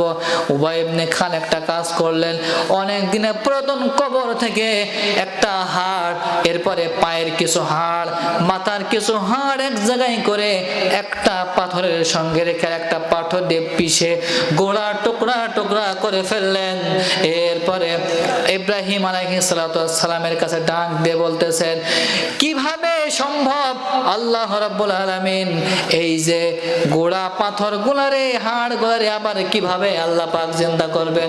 ইব্রাহিম আলাইহিস সালাম ডাক দিয়ে বলেছেন কাফেরদের নেতা উবাই ইবনে খান আল্লাহ রাব্বুল আলামিন যেমনি ভাবে আকাশ বাতাস পাহাড় পর্বত সবগুলো সৃষ্টি করতে পেরেছেন, সামান্য এই যে গোড়াগুলো আল্লাহ রাব্বুল আলামিন 1 সেকেন্ডের মধ্যে আল্লাহ পাক আবার মানুষ বানিয়ে দিতে পারেন। আওয়াজ দিয়ে বলেন আল্লাহু আকবার। আরেকবার ইব্রাহিম আলাইহিস সালামকে প্রশ্ন করা হয়েছিল এই যে 3টা পাখি জবাই করে ইব্রাহিম আলাইহিস সালামকে বলা হয়েছিল আপনি এই পাখির নাম ধরে ডাকার সঙ্গে সঙ্গে যদি এই পাখিগুলো আপনার কাছে ওই আবার আগের মতো যদি ফিরে আপনার কাছে চলে আসে তাহলে আমরা যেখানে এই যতগুলো কাফের আছে সবগুলো মুসলমান হয়ে যাব। ইব্রাহিম আলাইহিস সালাম ওই 4টা পাখি ধরলেন, পাখিগুলোকে জবাই করলেন, এরপরে গোশত মাংসগুলো আলাদা এক জায়গায় সেডিমিনি করলেন, আবার গোশত মাংসগুলো আলাদা ভাগ করে 4 পাহাড়ে রেখে আসলেন। এরপরে পাখিগুলোর নাম ধরে ডাক দেওয়ার সঙ্গে সঙ্গে ওই পাখিগুলো আবার পুনরায় ইব্রাহিম আলাইহিস সালামের ডাকে আবার সেই পাখিগুলো ইব্রাহিম আলাইহিস সালামের হাতের উপরে এসে বসে গেলেন। একটু চিৎকার দিয়ে বলেন আল্লাহু আকবার। সম্মানিত হাজিরিন, আমার বন্ধুগণ, আল্লাহ রাব্বুল আলামিন মানুষের সম্মান যে সবচাইতে বেশি দিয়েছেন এটাও আমরা আল্লাহ রাব্বুল আলামিন যুক্তি দিয়ে প্রমাণ করলাম, হাদিস দিয়ে প্রমাণ করলাম। আল্লাহ রাব্বুল আলামিন এই যে আল্লাহ একটা ঘটনা বলে আপনাদেরকে শেষ করে দিই। আল্লাহ পাক আমি আর আপনার কত গুনাহ করলাম, এখানে এমন কোন ব্যক্তি নাই দাঁড়িয়ে বলতে পারবেন হুজুর আমি একটা মানুষ খুন করেছি, কে বলতে পারবেন? এখানে দাঁড়িয়ে কেউ বলতে পারবেন না আমি একটা মানুষ খুন করেছি? আল্লাহ রাব্বুল আলামিন ডাক দিয়ে বলেন যদি কোনো ব্যক্তি আমার কাছে তওবার মতো তওবা করতে পারে আমি আল্লাহ পাক তাকে maaf করে দেই। ছোট্ট একটা ঘটনা বলে শেষ করে দেই। আল্লাহর নবীজির একজন পয়গম্বর ছিলেন, আল্লাহর নবীজির একজন সাহাবী ছিলেন, নাম তার দাহিয়াতুল কালমে। দাহিয়াতুল কালমে ডাক দিয়ে বলে হুজুর আল্লাহর নবীজি মসজিদের নামাজ পড়াতে আসেন, আল্লাহ রাসূল সাল্লাল্লাহু আলাইহি ওয়াসাল্লাম লক্ষ্য করেন এক সাহাবী ওই মসজিদের কোণে বসে বসে প্রত্যেকদিন হাওমাও করে কান্নাকাটি করে। ওই দাহিয়াতুল কালমি, ওই সাহাবীর নাম হলো দাহিয়াতুল কালমি। প্রত্যেক একদিন নামাজ শেষে যখন সমস্ত সাহাবীরা বেরিয়ে যায়, দাহিয়াতুল কালমি একা বসে বসে ঘরের কোণে কান্নাকাটি করে, মসজিদের কোণায় বসে বসে কান্নাকাটি করে। দাহিয়াতুল কালমি মসজিদের কোণায় বসে বসে কান্নাকাটি করে। আল্লাহ রাসূল সাল্লাল্লাহু আলাইহি ওয়াসাল্লাম একদিন দাহিয়াকে ডাক দিয়ে বলতে, দাহিয়া, আমি প্রত্যেকদিন লক্ষ্য করি তুমি ওই মসজিদের কোণায় বসে বসে কেন হাউমাউ করে কান্নাকাটি করো? দাহিয়াতুল কালমি বলে, হুজুর, যদি আপনি আমার জীবনের ঘটনা শোনেন তাহলে মনে হয় আপনি আমারে আর আপনার মসজিদ থেকে আপনি মনে হয় আমারে বের করে দেবেন। দাহিয়াতুল কালমি কথা বলার পরে আল্লাহ রাসূল সাল্লাল্লাহু আলাইহি সাল্লাম ডাক দিয়ে বলছে, দাহিয়া, তোমার মনের সব কথাগুলো আমারে খুলে বলো।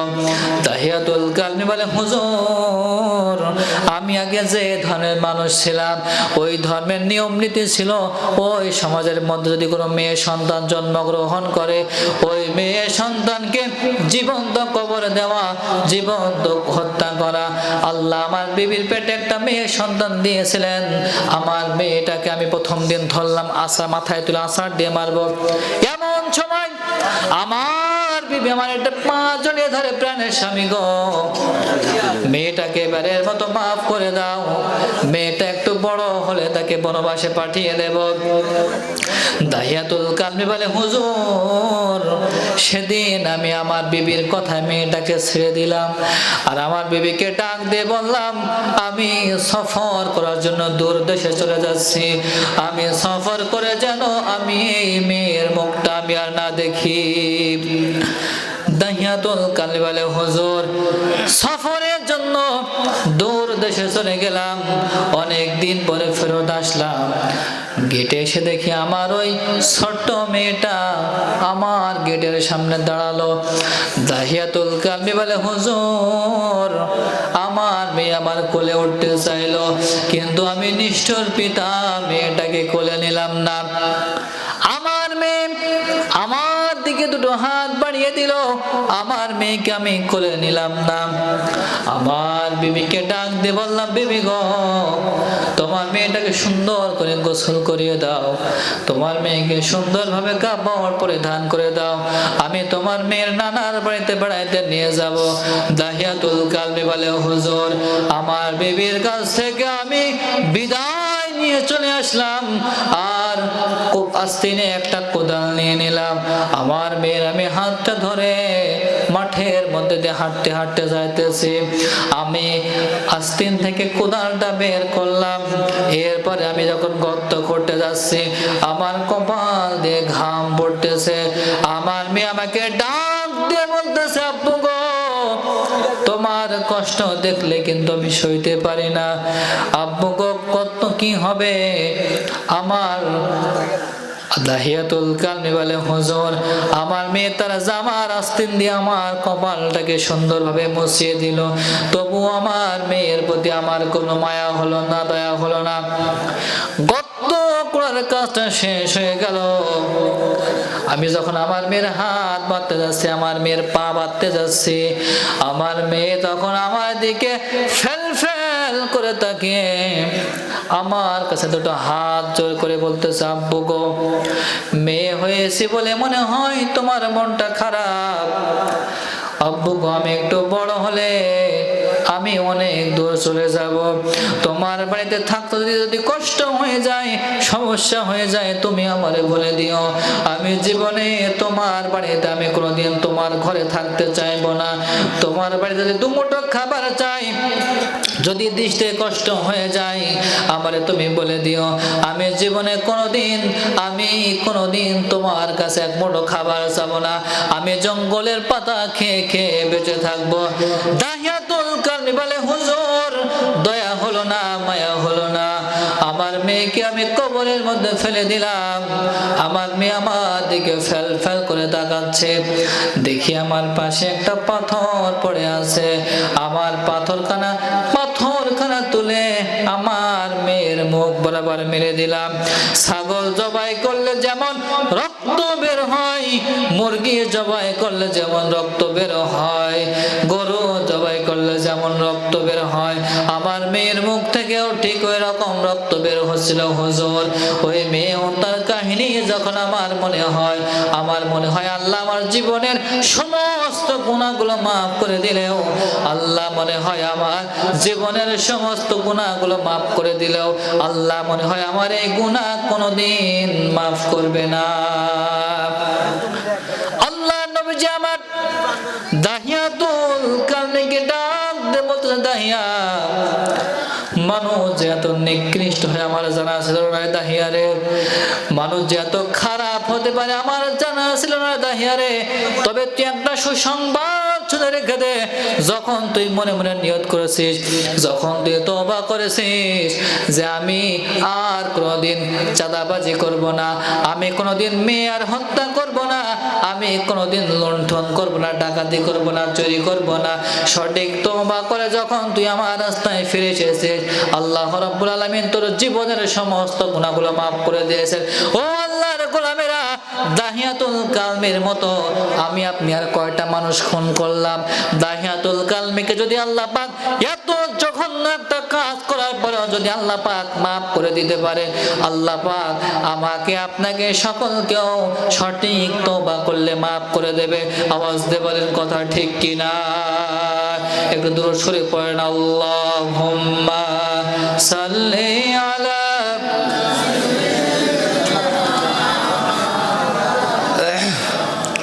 ওয়া আলা আলি সাইয়্যিদিনা। ঘন্টা না হলে হয়? এতগুলো মাইক নিয়ে এসো। সকলে দোয়া উপলক্ষে সূরা ফাতিহা একবার, সূরা ইখলাস 3 বার, কয়েকবার দরুদ শরীফ পাঠ করি।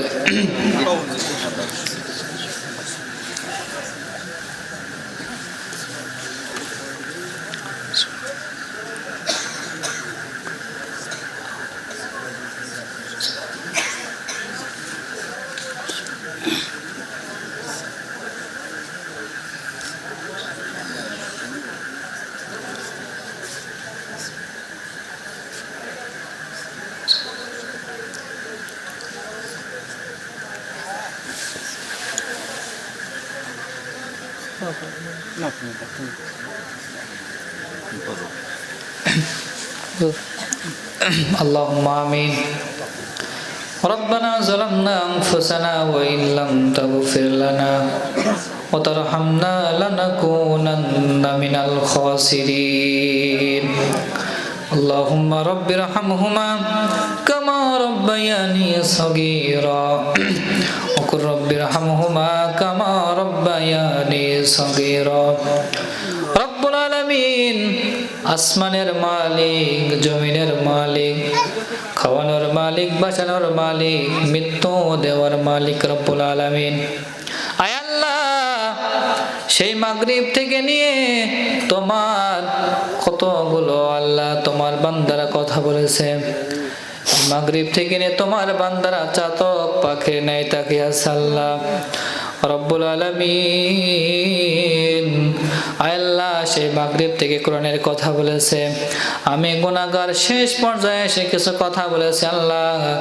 সূরা 3 4 নম্বরের আয়াতের কিছু কথা তোমার বান্দা বান্দীদের সামনে তুলে ধরেছি রব্বুল আলামিন। যা কিছু পড়া হয়েছে ভুল ভ্রান্তি ক্ষমা করে সবটুকু সোনার মদিনায় নবী পাকের রওজা মুবারকে পৌঁছে দাও। तमाम জীবন নাম শুনেছি মুহাম্মদ, মুহাম্মদ সাল্লাল্লাহু আলাইহি ওয়াসাল্লাম। কোনদিন তোমার সেই নবীকে আমরা দেখি নাই রব্বুল আলামিন। তোমার সেই নবীকে যারা দেখেছিল, কেউ বা নবীজির হাতে হাত রেখে সোনার মানুষ হয়েছিল, আবার কেউ বা নবীজির দান দান উহুদের ময়দানে শহীদ করে দিয়েছিল। হযরত আয়েশা আল্লাহর নবীজিকে গোসল করাইতেছিলেন। আয়েশা লক্ষ্য করলেন আল্লাহর নবীজির পিঠে বড় বড় গর্ত, বড় বড় দাগ। আয়েশা রাদিয়াল্লাহু তাআলা আনহা আল্লাহর নবীজিকে ডাক দিয়ে বলেছিলেন, ইয়া রাসূলুল্লাহ সাল্লাল্লাহু আলাইহি ওয়াসাল্লাম, জীবনে আপনার পিঠে আপনার গায়ে মাছি মশা পড়া বন্ধ ছিল, হারাম ছিল। আপনার পিঠে বড় বড় গর্তগুলো কোথা থেকে আসলো? আল্লাহর নবীজি সেদিন কেঁদে কেঁদে বলেছিলেন, আয়েশা, তায়েফের ময়দানে কোরআনের দাওয়াত নিয়ে গিয়েছিলাম, তায়েফবাসীরা আমার দাওয়াত গ্রহণ করে নাই। আমি যখন পেছন দিক ফিরে চলে আসতেছিলাম, তায়েফের কাফের বেঈমানেরা আমাকে আঘাত করেছিল, রক্তাক্ত ক্ষত বিক্ষত করে দিয়েছিল। ওদের আঘাতের কারণে আমার পিঠটা রক্তাক্ত ক্ষত বিক্ষত হয়ে গিয়েছিল। বহুদিন হয়ে গেল আয়েশা, সে পাথরের দাগগুলি শুকিয়ে যায় নাই। রব্বুল আলামিন, তোমার সেই নবীকে আমরা দেখি নাই, স্বপ্ন যুগে হলেও একবার দেখার তৌফিক ইনায়েত করে দাও। আয় আল্লাহ, আজকে যে উদ্দেশ্য তোমার ইন্তজাম কর আল্লাহ, রাকিব কাকার মেয়ে আল্লাহ, আমাদের ছোট্ট বোনটা আল্লাহ অল্প বয়সে আল্লাহ দুনিয়ার মায়া ত্যাগ করে চলে গিয়েছে। রব্বুল আলামিন, মাসুম বাচ্চা আল্লাহ, রব্বুল আলামিন, আয় আল্লাহ, তার জীবনের কোনো গুনাহ নাই। আয় আল্লাহ, তুমি তার পিতা মাতাকে ধৈর্য ধারণ করা তৌফিক দান করে দাও। রব্বুল আলামিন, বাড়ির যতগুলো বান্দা বান্দি আছে সমস্ত বান্দা বান্দিকে নামাজি বানিয়ে দাও, সত্য নামাজি বানিয়ে দাও, জানে মালে বরকত দিয়ে দাও। আয় আল্লাহ, আল্লাহ রাকিব কাকা বিদেশে আছে আল্লাহ, বিদেশে যতগুলো বান্দা আল্লাহ, আমাদের গ্রাম থেকে আমার চাচা বিদেশে আছে আল্লাহ, আরেকটা ভাই আল্লাহ বিদেশে আছে। রব্বুল আলামিন, রব্বুল আলামিন, আমাদের পরিবার থেকে শুরু করে নিয়ে গ্রামে যতগুলো বান্দারা আল্লাহ বিদেশে আছে আল্লাহ, ওই বিদেশের মাটিতে তুমি সকলকে ঈমান এবং আমল হালতে রেখে দাও। আয় আল্লাহ, সকলকে ধৈর্য ধারণ করা তৌফিক ইনায়েত করে দাও। রব্বুল আলামিন, আয় আল্লাহ, আমরা এখানে যারা আমিন আমিন বলছি আল্লাহ, জানি না কার মা দুনিয়াতে নাই, জানি না কার আব্বা নাই। এখান থেকে মাহফিল শেষ করে বাড়ি যাব, অনেকে হয়তো মাকে দেখতে পাবে না, বাবাকে দেখতে পাবে না। ওই আব্বা মা আল্লাহ, যারা ওই কবর হয়, যারা আব্বা মা হারা সন্তান যারা এখানে বসে আছে আল্লাহ, আব্বা মার কবরখানাকে তুমি জান্নাতুল ফেরদাউস বানায়া দাও। রব্বুল আলামিন, এই গ্রাম প্রতিষ্ঠা হওয়ার পর থেকে তোমার যতগুলো বান্দা বান্দি আল্লাহ তোমার ডাকে সাড়া দিয়ে চলে গিয়েছে, রব্বুল আলামিন, সকলের কবরখানাকে তুমি জান্নাতুল ফেরদাউস বানায়া দাও। আয় আল্লাহ, যারা অসুস্থ আছে আল্লাহ শিফা আজিলা শিফা কামিলা দান করে দাও। রব্বুল আলামিন, আয় আল্লাহ, আজকের মাহফিলে বড় বড় আলেমরা আজকে উপস্থিত আল্লাহ। রব্বুল আলামিন, দূর দূরান্ত থেকে আল্লাহ আমার শহর বাসন টিটোকা কইছে আল্লাহ। আয় আল্লাহ, আজকের মাহফিলে উপস্থিত আল্লাহ আবু দারদা হুজুর সহ আল্লাহ শফিকুল ইসলাম কাকু সহ, রব্বুল আলামিন, হাফেজ সাজিম সহ মাদ্রাসার হুজুর সহ যতগুলো মুরব্বি کرام এখানে বসে আছে আল্লাহ, রব্বুল আলামিন, সকলকে তুমি ঈমান এবং আমল হালতে যেন মৃত্যুবরণ করতে পারে সেই তৌফিক দান করে দাও। আয় আল্লাহ, দুনিয়ার বুকে এমন সম্মান দান করো আল্লাহ, আল্লাহ তোমার দিন প্রচার করতে পারে সেই তৌফিক দান করে দাও। রব্বুল আলামিন, আল্লাহ, আমাদেরকে দিনের সঠিক বুঝ দান করে দাও আল্লাহ। তোমার পথে থেকে তোমার মধ্যে চলে যেন আমরা আল্লাহ জীবনের শেষ নিঃশ্বাস করতে পারি সেই তৌফিক ইনায়েত করে দাও।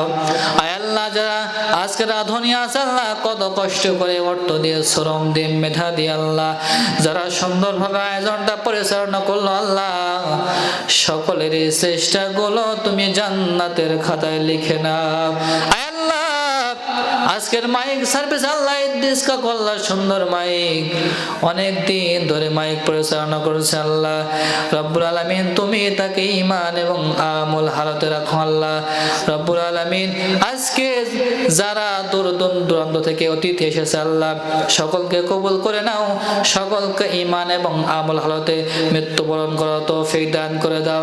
আয় আল্লাহ, সামনে যারা বসে আছে আল্লাহ, যাদের গুনাহ আল্লাহ গুনাহ তামাম জীবন গুনাহ করতে করতে জীবনটা শেষ হয়ে গেল আল্লাহ।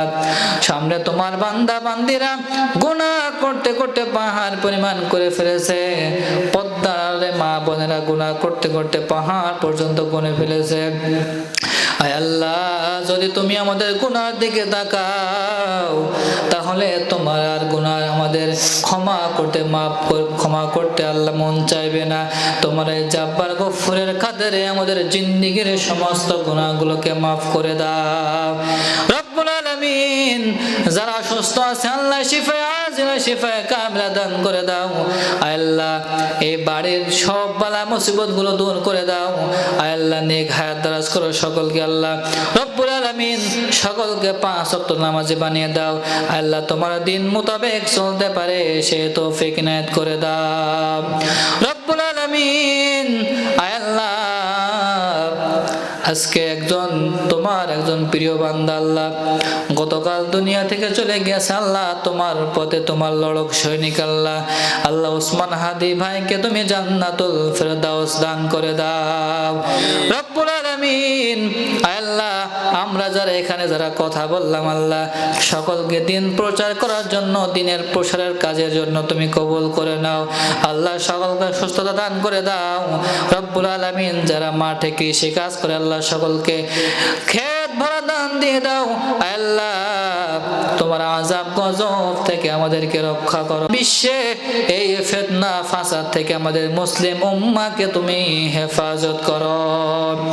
রব্বানা তাকাব্বাল মিন্না ইন্নাকা আনতাস সামিউল আলিম ওয়া তুব আলাইনা ইন্নাকা আনতাত তাওয়াবুর রহিম।